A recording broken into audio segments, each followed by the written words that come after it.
Hello guys, कैसे हो भी आप सब लोग। मैं पुनीत कुमार, स्टडी चैनल में आपका बहुत बहुत हार्दिक स्वागत है।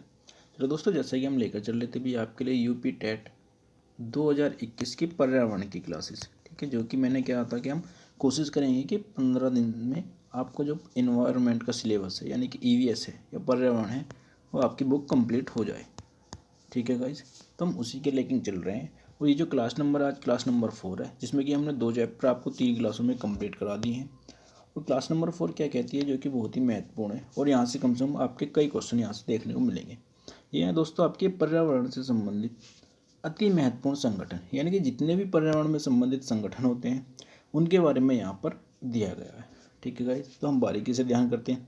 सबसे पहला संगठन है IUCN। अब ये IUCN क्या होता है, देखिए IUCN विश्व का सबसे पुराना एवं सबसे बड़ा वैश्विक पर्यावरण नेटवर्क है, जिसकी स्थापना अक्टूबर 1948 में हुई थी।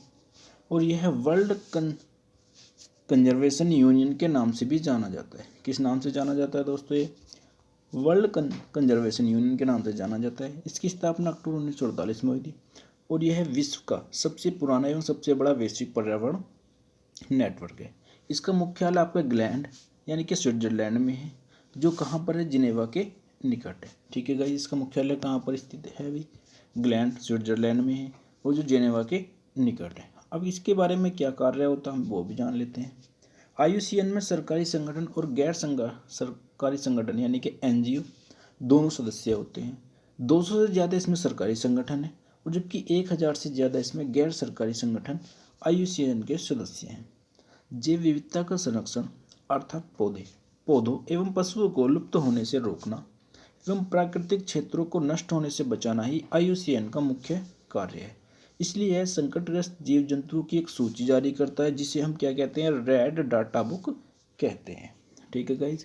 यानी कि जो भी हमारे पशु या विलुप्त होते हैं पक्षी, तो उसे हम किस में डाल देते हैं, रेड डाटा बुक में उनकी सूची में लिख देते हैं। तो रेड डाटा बुक क्या होती है, जो भी संकटग्रस्त जीव जंतु है उसकी सूची करने वाली एक बुक होती है, किताब होती है। नेक्स्ट आता है world wide and for nature, जिसे हम बोलते हैं WWF। अब ये क्या होता है, अभी world wide fund for nature एक अंतर्राष्ट्रीय गैर सरकारी संगठन है जो 1961 में स्विट्जरलैंड में के मोर्जिस में एक धर्मार्थ ट्रस्ट के रूप में गठित हुआ था। यह विश्व का सबसे स्वतंत्र संरक्षण संगठन है जो पर्यावरण के संरक्षण, शोध एवं पुनर्स्थापना के लिए कार्य करता है। इसका slogan for a living planet है। इसका जो गाइस स्लोगन है वो पूछ लिया जाता है कभी कभी, तो क्या है, फॉर ए लिविंग प्लेनेट है। आगे इसके बारे में पढ़ते हैं। अभी यह एक प्रकार का कोष है जिसमें आधे से अधिक हिस्सा व्यक्तिगत निजी स्वैच्छिक दान के रूप में आता है, जबकि बाकी हिस्सा इसका अमेरिका, ब्रिटेन और नीदरलैंड से पूरा होता है। इस संगठन का कार्यालय विश्व के अधिकांश देशों में है। भारत में भी WWF इंडिया कार्यरत है। नेक्स्ट आता है 1986 में। 1986 के पहले इस संगठन का नाम वर्ल्ड वाइड फंड था। संगठन का यह नाम अमेरिका और कनाडा में वर्तमान में भी प्रचलन में है, यानी कि अमेरिका में इसको हम क्या कहते हैं भाई, इसको कहते हैं वर्ल्ड वाइड फंड। नेक्स्ट आता है आपका UNEP मतलब संयुक्त राष्ट्र पर्यावरण कार्यक्रम, ठीक है। ये क्या होता है, यूनियन नेशनल जो एनवायरनमेंट प्रोग्राम होता है उसकी हम बात कर रहे हैं। UNEP का गठन संयुक्त राष्ट्र महासभा की स्वीडन स्टॉकहोम में मानव पर्यावरण पर हुई कॉन्फ्रेंस 1972 के परिणाम स्वरूप हुआ था। इसका मुख्यालय नैरोबी, केन्या में है। और संयुक्त राष्ट्र की यह एजेंसी पर्यावरण निरीक्षण और परीक्षण के लिए अंतर सरकारी इंटरनल गवर्नेंस जो तरीकों के समन्वय के लिए उत्तरदायी है। विभिन्न पर्यावरणीय कार्यक्रमों और संगठनों के प्रबंधन के लिए अंतर्राष्ट्रीय रूपरेखाओं के निर्माण हेतु इसका गठन किया गया है।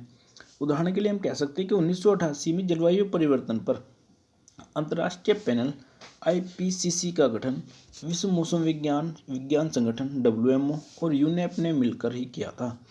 इसी तरह वैश्विक पर्यावरणीय सुविधा GEO की क्रियान्वयन एजेंसियों में UNEP भी एक है। हर साल 5 जून को मनाया जाने वाला विश्व पर्यावरण दिवस UNEP की ही पहल है, जिसका निर्णय स्टॉकहोम सम्मेलन 1972 में ही ले लिया गया था। हालांकि पहला विश्व पर्यावरण दिवस 1973 में मनाया गया, तब से हर साल यह मनाया जाता है। ठीक है गाइस। नेक्स्ट आता है आपका भाई वन्य प्राणी जात एवं वनस्पति जात की संकटापन्न स्पीसीज के अंतर्राष्ट्रीय व्यापार पर कन्वेंशन या convention on international trade and endangered species of wild फोना एंड फ्लोरा, जिसे हम बोलते हैं सिटीज।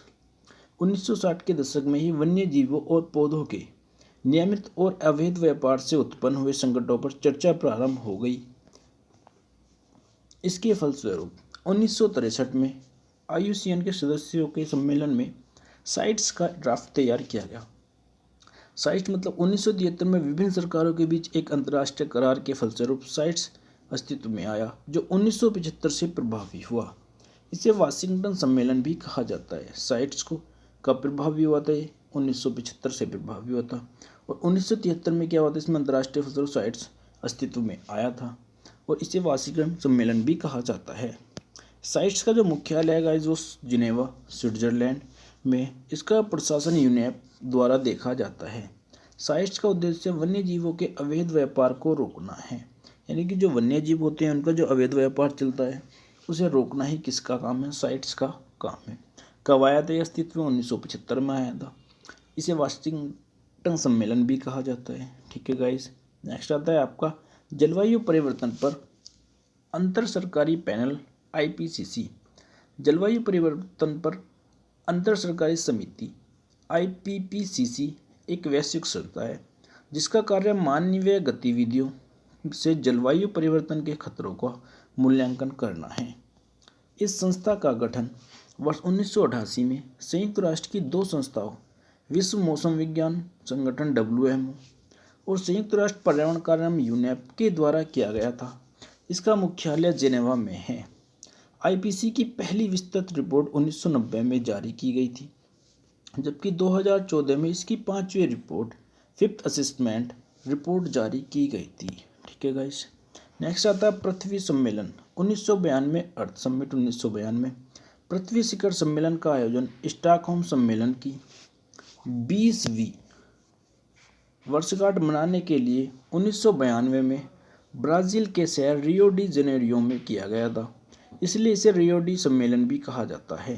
हालांकि इसका आधिकारिक नाम पर्यावरण एवं विकास पर संयुक्त राष्ट्र सम्मेलन यूनिसेड है। एजेंडा 21।